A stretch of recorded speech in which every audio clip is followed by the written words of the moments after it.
आज का जो हमारा टॉपिक है वो है पोर्टर सीक्वेंस। पोर्टर सीक्वेंस में क्या होता है कि बच्चा होता है वो कहाँ पे होता है, यूट्रस में होता है। ये बेसिकली यूट्रस है एक आपका, ये बेबी है। और बेबी के इर्द गिर्द क्या होता है आपका amniotic fluid. Amniotic fluid basically क्या कर रहा होता है, ये बेबी को कुशन इफेक्ट प्रोवाइड कर रहा होता है। ठीक है, ये बेबी है आपका। और बेसिकली आपको पता है ये एमनियोटिक फ्लूइड है, ये आता कहाँ से है। ये एक बेबी है, बेबी के अंदर क्या होती है, उसकी किडनी होती हैं। तो बेसिकली ये किडनी यूरिन प्रोड्यूस करती है। जो किडनी यूरिन प्रोड्यूस करती है उसको क्या बोलते हैं हम, उसको एमनियोटिक फ्लूइड कहते हैं। ठीक है, एमनियोटिक फ्लूइड का कंसेप्ट समझ आ गया आपको। अब बेसिकली एमनियोटिक फ्लूइड क्या करता है, वो बेबी को एक तो प्रोटेक्शन मुहैया करता है, दूसरा ये कुशन इफेक्ट प्रोड्यूस करता है। ठीक है, बेबी को प्रोटेक्ट करता है।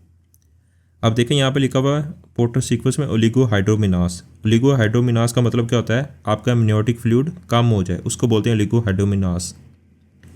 ये बेसिकली क्या करता है, देखें इसकी वजह क्या होती है पोर्टर सीक्वेंस में ओलिगोहाइड्रोमिनास की। या तो आपको क्रोनिक प्लेसेंटल इनसफिशिएंसी हो, क्रोनिक प्लेसेंटल इनसफिशिएंसी। इसका मतलब क्या होता है, आपके जो प्लेसेंटा है उसके अंदर आपके न्यूट्रिएंट्स और ऑक्सीजन प्रॉपर नहीं है, जिसकी वजह से क्या होगी, उनकी डेफिशिएंसी हो रही है। दूसरे यहाँ पे लिखा हुआ है इसकी कॉज क्या, ओलिगोहाइड्रोमिनास की। आपके जो फीटल यूरिन आउटपुट है वो डिक्रीज़ हो जाए। आपको पता है आपकी जो किडनी की यूरिन है, बेसिकली यूट्रस के अंदर बेबी जो यूरिन प्रोड्यूस करता है वो क्या होता है, वो एमनियोटिक फ्लूइड होता है। एक तरफ यहाँ पे लिखा हुआ देखें आप, फीटल अगर यूरिन आउटपुट प्रोड्यूस कर ही नहीं रहा तो इसका मतलब क्या है, एमनियोटिक फ्लूइड आपका प्रोड्यूस हो नहीं रहा। जब एमनियोटिक फ्लूइड आपका डिक्रीज़ हो जाएगा तो उसको क्या बोलेंगे, ओलिगोहाइड्रोमिनास। और दूसरी इसकी वजह क्या हो सकती है पोर्टर सीक्वेंस की, ओलिगोहाइड्रोमिनास की, आपको एक जेनेटिक डिजीज़ हो जिसे बोलते हैं autosomal recessive polycystic kidney disease. और इसकी दूसरी वजह हो सकती है ऑब्स्ट्रक्टिव यूरोपैथी। ऑब्स्ट्रक्टिव यूरोपैथी, इसमें बेसिकली क्या होता है, आपका यूरिन का जो ट्रैक्ट है उसकी ऑब्स्ट्रक्शन हो जाती है, जिसकी वजह से आपका जो बॉडी के अंदर यूरिन है वो बाहर प्रोड्यूस नहीं होता। जब बेबी का यूरिन ही प्रोड्यूस नहीं होगा तो क्या होगा, एमनियोटिक फ्लूइड आपका प्रोड्यूस नहीं होगा। और दूसरी इसकी एग्जांपल लिखी हुई है यहाँ पे, पोस्टीरियर यूरिथ्रल वॉल्व्स, या आगे हम जाकर डिस्कस करेंगे। और दूसरी जो पोर्टर सीक्वेंस या ओलिगोहाइड्रोमिनास है उसकी दूसरी वजह क्या हो सकती है, आपका बायलेटरल यानी दोनों साइड के आपकी रीनल एजेनेसिस। एजेनेसिस का मतलब क्या है, आपकी दोनों साइड की किडनी एब्सेंट हो जाए।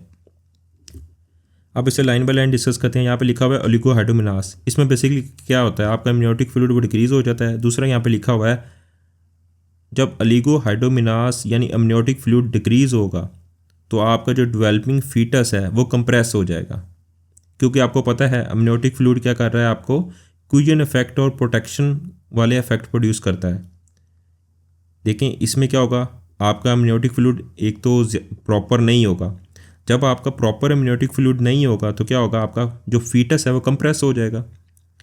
और इसकी वजह से क्या होगा, आपको लिम्ब डिफॉर्मिटीज़ बेबीज़ के अंदर प्रोड्यूस होंगी। कौन सी लिम्ब डिफॉर्मिटी प्रोड्यूस होगी, जो यहाँ पे नहीं लिखा हुआ उसमें आपका क्लब फुट आता है।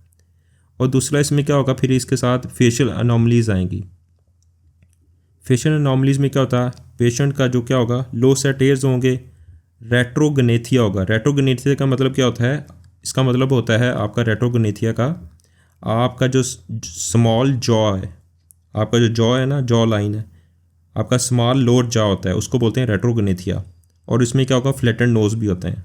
ठीक है, ये बेसिकली ओलिगोहाइड्रोमिनास की वजह से सारे सिम्टम्स आ रहे हैं। और यहाँ पे लिखा हुआ है कंप्रेशन ऑफ चेस्ट, आपकी जो चेस्ट है उसकी कंप्रेशन होगी। अब यहाँ पे ये चीज़ें नहीं लिखी हुई हैं लेकिन आपने लिख लेनी है। जब बेबी की चेस्ट कंप्रेस होगी तो क्या होगा, उसमें ब्रीथिंग प्रॉब्लम आएगी।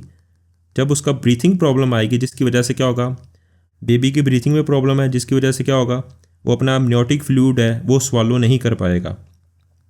जब एमनियोटिक फ्लूइड स्वालो नहीं करेगा तो क्या होगा, यहाँ पे उसकी एस्पिरेशन डिक्रीज़ होगी। एस्पिरेशन यानी एमनियोटिक फ्लूइड की एस्पिरेशन नहीं होगी, वो लंग्स में नहीं जाएगा। जब लंग्स में नहीं जाएगा तो क्या होगा, लंग्स सही से डेवलप नहीं हो पाएंगे, जिसको क्या बोलेंगे हम, पल्मोनरी हाइपोप्लेजिया। आपको पता है ना, जैसे ही एमनियोटिक फ्लूइड है वो लंग्स के अंदर उसको एस्पिरेट के ज़रिए लंग्स के अंदर जाता है।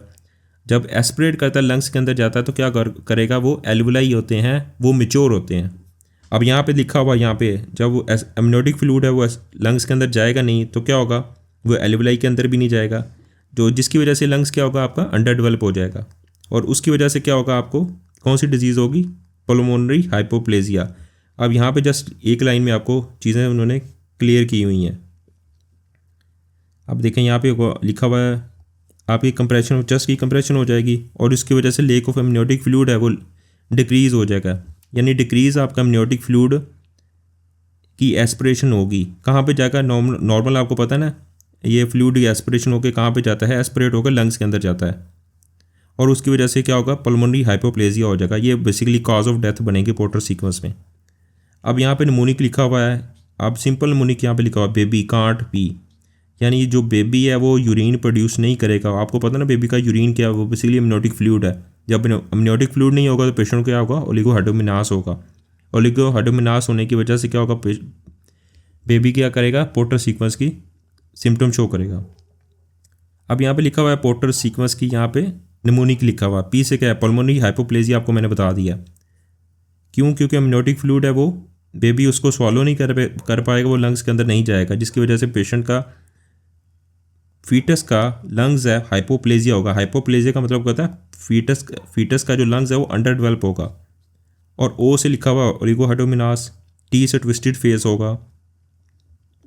ट्विस्टेड फेस में क्या आपका रेट्रोग्नेथिया वाला सिम्टम्स आती हैं, ट्विस्टेड स्किन आ गई और आपकी एक्सट्रीमिटी डिफेक्ट्स होगा। और यहाँ पे लिखा हुआ लिम्ब डिफॉर्मिटीज़ लिखा हुआ है।